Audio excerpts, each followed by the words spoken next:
Halo sahabat HR, sekarang kita akan membahas mengenai balance scorecard. Seringkali, target yang ditetapkan untuk seorang karyawan lebih banyak fokus pada pekerjaan operasional saja atau pencapaian target dalam bentuk finansial saja.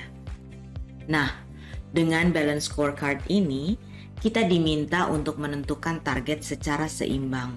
Ada 4 area yang perlu dinilai: keuangan, pelanggan, peningkatan proses, dan pengembangan diri.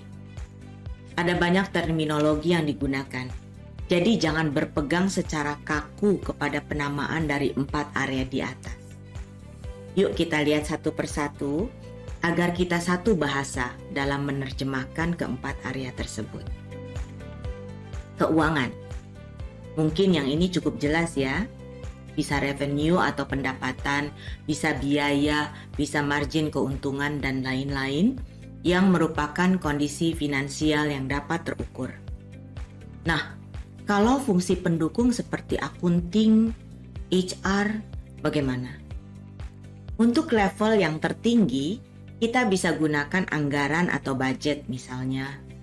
Penurunan anggaran, contoh kertas, sebanyak berapa persen. Di level yang lebih bawah, seringkali memang agak sulit untuk menetapkan indikator yang berhubungan dengan finansial ini. Jadi ada banyak perusahaan yang saya tahu mengizinkan indikator finansial kosong untuk level yang lebih bawah. Intinya, jangan dipaksakan bahwa indikator harus ada, sehingga akhirnya terkesan mengada-ngada. Pelanggan. Pelanggan ini bisa pelanggan eksternal maupun pelanggan internal.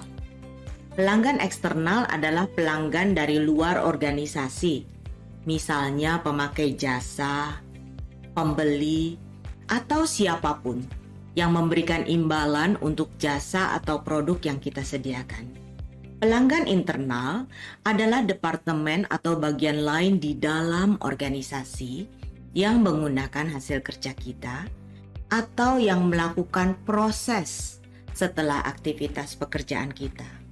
Misalnya, pelanggan internal HRD adalah departemen lain yang menggunakan jasa rekrutmen, jasa pelatihan, dan lain-lain.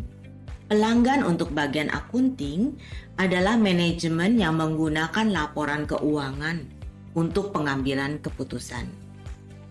Contoh sasaran yang bisa ditetapkan baik untuk pelanggan eksternal maupun internal adalah waktu respons kita terhadap permintaan mereka atau kepuasan mereka terhadap hasil kerja kita. Yang ketiga, peningkatan proses. Biasanya ini berhubungan dengan proses bisnis, proses kerja kita. Sasarannya lebih ditujukan kepada efisiensi kerja tanpa mengurangi kualitas.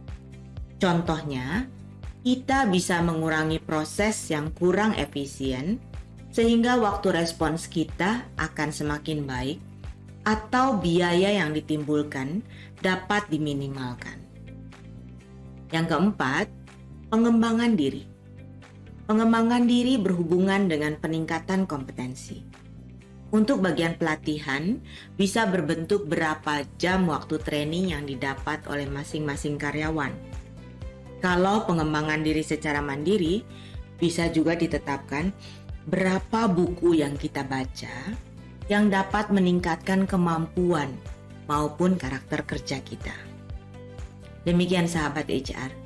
Semoga contoh-contoh dalam video kali ini dapat membantu para sahabat.